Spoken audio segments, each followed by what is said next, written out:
Olá, seja bem-vindo a mais um podcast da Neuróbicos. Eu sou Liana Pinto Tubelo e hoje vamos falar sobre limbus cooperativo.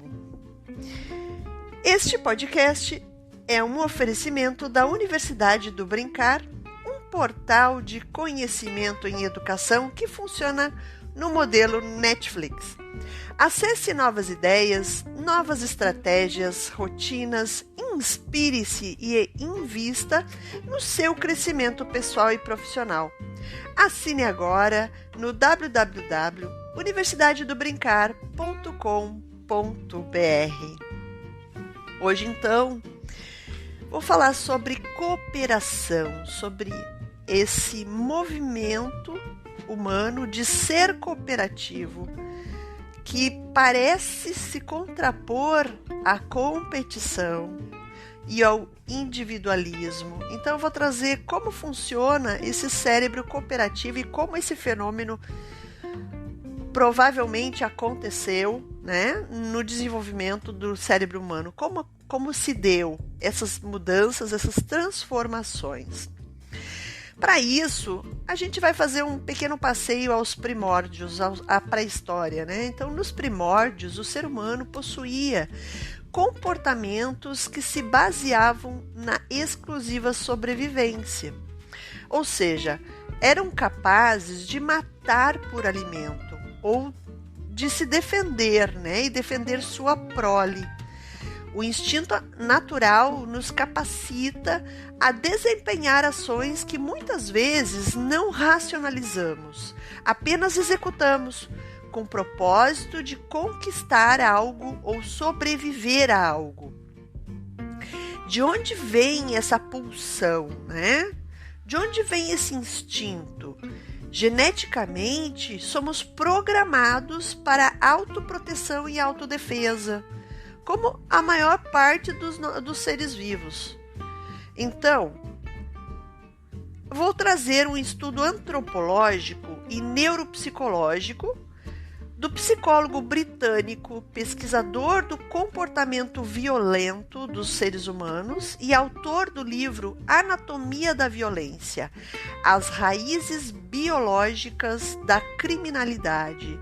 Este, de quem falo, é Adrian Raine. É um grande criminologista da era moderna, Ele fala no livro sobre Lombroso, que foi o pai da criminologia. Então, o estudo que ele traz, um dos estudos que ele traz dentro dessa obra, vai ilustrar um pouco desse pensamento inicial sobre essa programação que eu referi. Então, em todo o mundo, os comportamentos pré-históricos evoluíram em uma resposta adaptativa às mutantes circunstâncias ambientais do nosso próprio planeta. Durante os estudos antropológicos de Adrian Raine, foi possível perceber que fatores ecológicos e ambientais influenciam em determinados comportamentos culturais de condutas sociais e antissociais. Ao comparar, por exemplo, a cultura dos bosquímanos Kung, do deserto do Kalahari, na África do Sul, e dos Mundurucus, na bacia amazônica do Brasil, ele delineia uma distinção comportamental entre altruísmo para o primeiro grupo, para a primeira cultura, que é a dos bosquímanos, e uma cultura antissocial para essa segunda que eu citei, que é os Munduruku. Os bosquímanos Kung, eles vivem num território desértico, inóspito. Dessa forma, a tribo necessita de um comportamento cooperativo para vencer as dificuldades com alimentação e subsistência em condições difíceis de vida. Há um investimento parental de alto grau no qual as crianças são supervisionadas e desmamadas aos poucos, e os homens saem a caçar juntos, onde compartilham também o acampamento. Em contraponto a essa situação mais cooperativa, nós temos o mundo curus, os mundo curus da Amazônia, que vivem em um ambiente de nicho ecológico rico em água, alimentos, flora, fauna. Eles têm tudo a seu acesso, o que leva os homens a planejar a conquista de novos territórios, a fazer guerras, brigas, a inventar cerimoniais ritualísticos de competição. As mulheres se concentram na aquisição da comida e cuidados com a prole, onde os homens pouco colaboram nessa educação das crianças e não ajudam, muito menos se preocupam. Então, usei esses dois tipos de cultura para dar um pouquinho de ideia a essas questões ambientais, o quanto elas influenciam nesse comportamento cooperativo e no comportamento competitivo. Um pesquisador chamado Maurício Gonçalves Foreiro, da Universidade de St. Andrews, na Escócia, sugeriu nos seus estudos sobre o cérebro humano que o cérebro foi se expandindo, sobretudo em resposta às dificuldades ambientais encontradas que teriam levado os primeiros homos, os homos dessa época inicial, né, da pré-história, a cooperar entre si para conseguir comida e abrigo e passar os ensinamentos aos descendentes.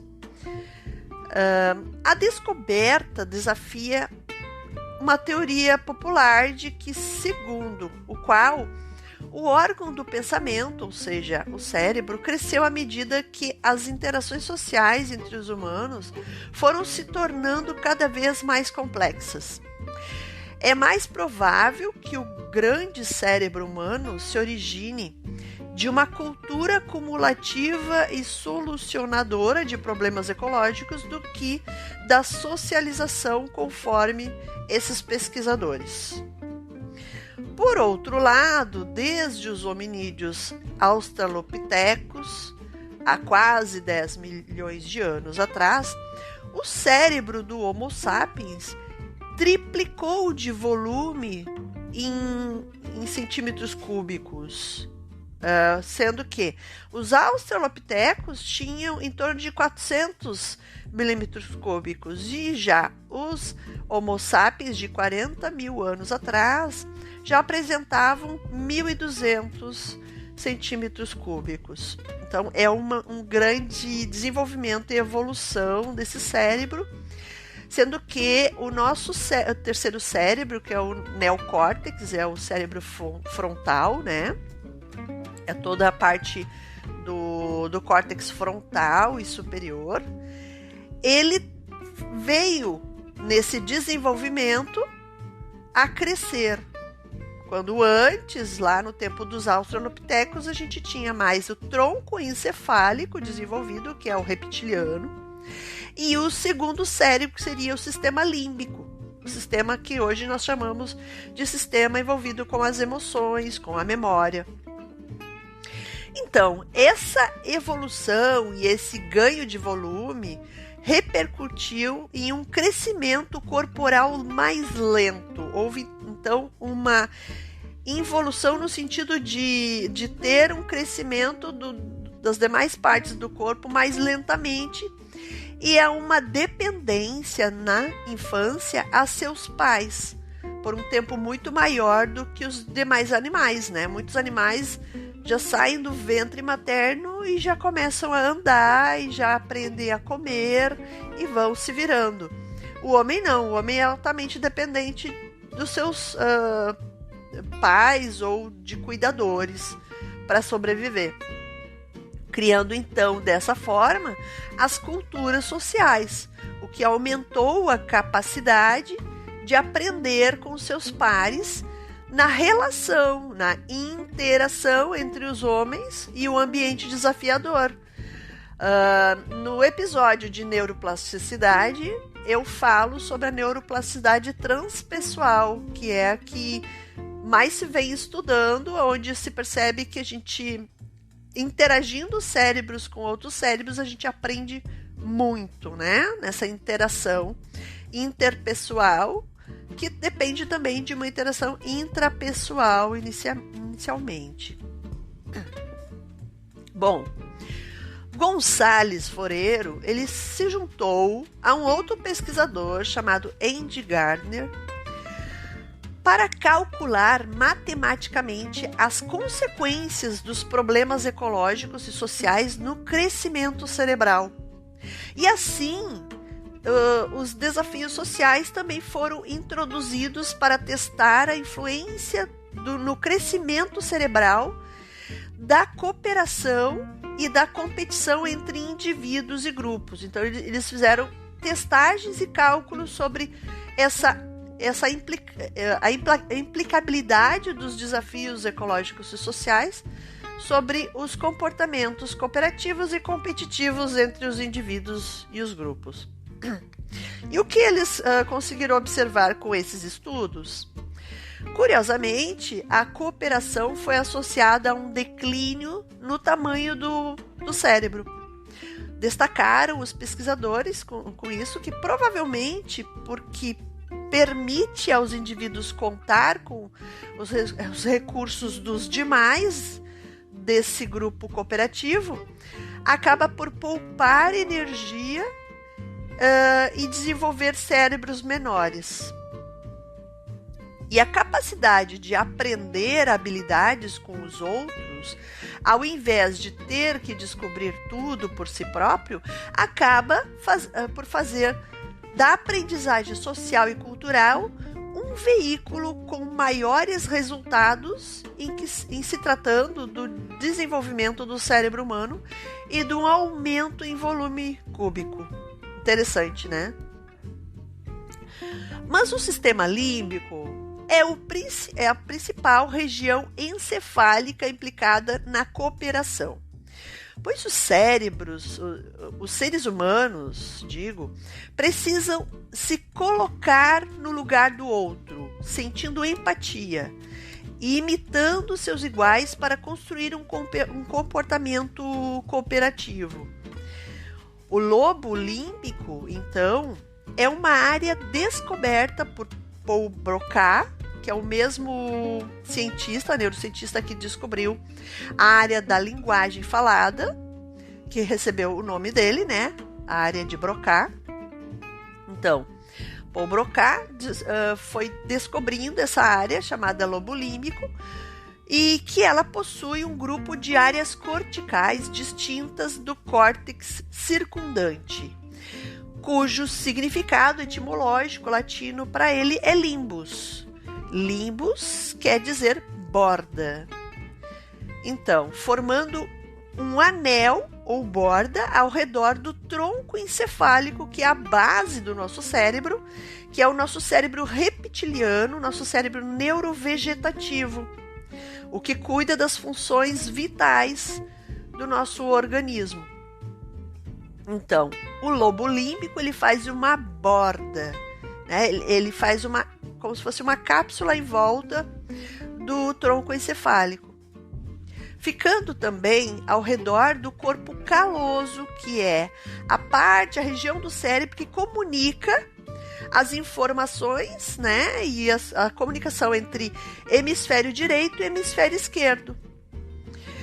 Então, esse corpo caloso e também fica a superfície medial do lobo temporal e o hipocampo, que é a região das emoções e da memória, as principais envolvidas, regiões bastante implicadas nessas duas funções, né? Além do lobo límbico, nós temos o circuito de Papez, que foi James Papez que estudou e nos deixou aí grandes informações sobre essa área, que é formada por córtex cingulado, hipocampo, hipotálamo, núcleos anteriores do tálamo, e está implicado na experiência de diferentes emoções. Também juntamente com o lobo límbico, né?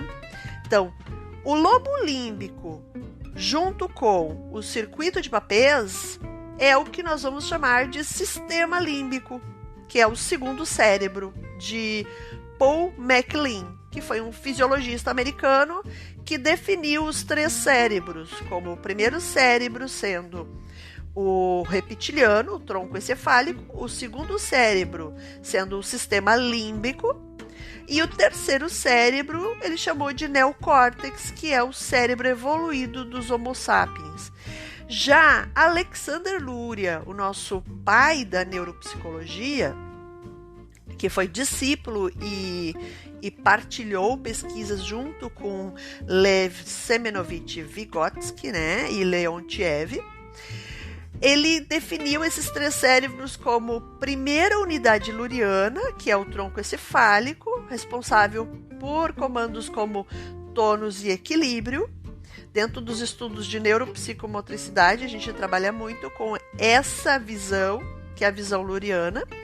Então, a primeira unidade de Luria, ou primeira unidade luriana, ela é a mesma que o cérebro reptiliano de Paul MacLean. Já a segunda unidade luriana, que é a unidade do processamento, do planejamento, é onde também acontece o comando da lateralidade, da noção de corpo, estruturação espaço-temporal. Ela é o sistema límbico, né? É a mesma coisa que o sistema límbico de Paul MacLean. E o terceiro cérebro, a terceira unidade luriana, que faz a execução da ação, ou seja, faz as praxias, coordenação ampla e fina, praxias globais e finas, ela corresponde ao neocórtex do Paul MacLean. Então, chegou o nosso momento de neurodicas límbicas hoje, né? E elas acontecem num oferecimento da Universidade do Brincar. Venha aprender conosco em diferentes áreas, como gestão pessoal e financeira, educação, brincadeiras e jogos, dicas de psicanálise, educação física, educação infantil, coach e neurociência, onde eu trago os meus estudos neurocientíficos também.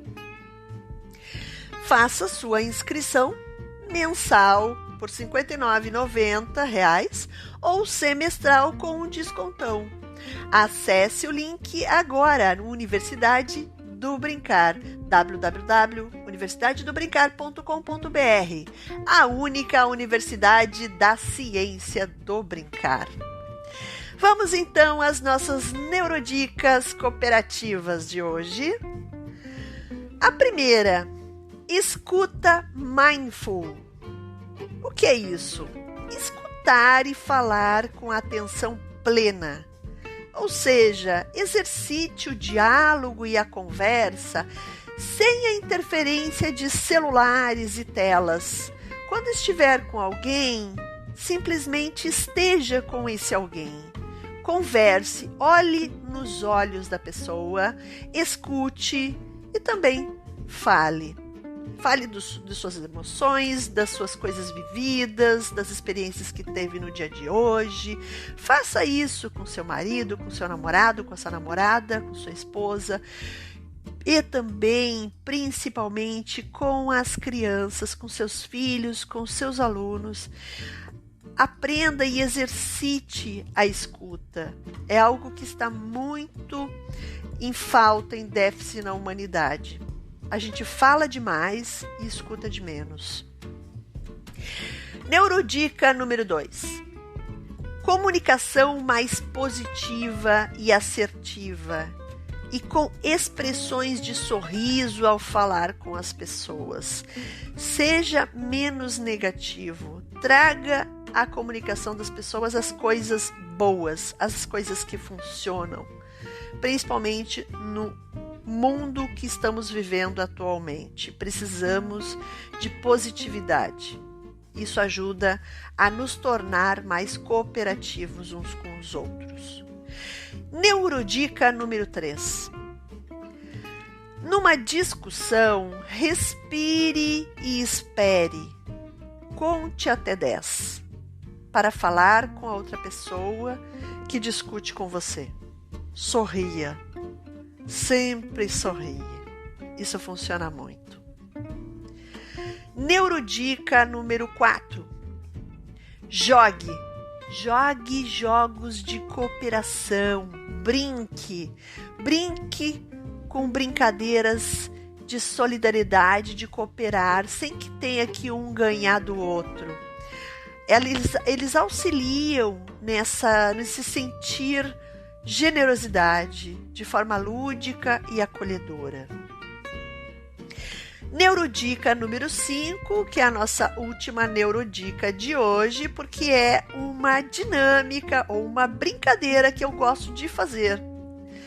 E dessa forma eu acabo avaliando quem são as pessoas cooperativas, quem são as pessoas competitivas, que cérebros naquele momento são mais cooperativos, mais competitivos ou mais individualistas. Não quer dizer que a gente tenha um único cérebro desenvolvido, a gente tem os 3, mas em certas situações tem um que se salienta para resolver problemas. Então, o que eu vou trazer agora é uma brincadeira, uma dinâmica, que é uma solução de um problema. Então, vamos lá. Você dá uma bala para cada participante da sua brincadeira e pede que não abram ainda para comer. O desafio é comer a bala sem usar as mãos, sem usar as suas mãos. Só diga isso. O desafio que você tem é comer a bala sem usar as suas mãos. Então, você sente e observe o que vai acontecer com o seu grupo. Alguns vão olhar para os outros observando o que acontece. Outros vão fazer duplas ou trios onde vão desembalar a bala e dar na boca do colega. Ou seja, vão dar uns para os outros. Nesse pequeno grupo de dupla ou de trio, muitas coisas acontecem. Você só vai observar. Enquanto a pessoa que dá a bala recebe na sua boca a bala vindo do colega. E outros vão tentar tirar o papel da bala com os cotovelos, com os pés. É impressionante as tentativas que surgem. Você acaba vendo coisas realmente inéditas ou que não imaginaria que poderia acontecer. Qual é a avaliação dessa atividade, então?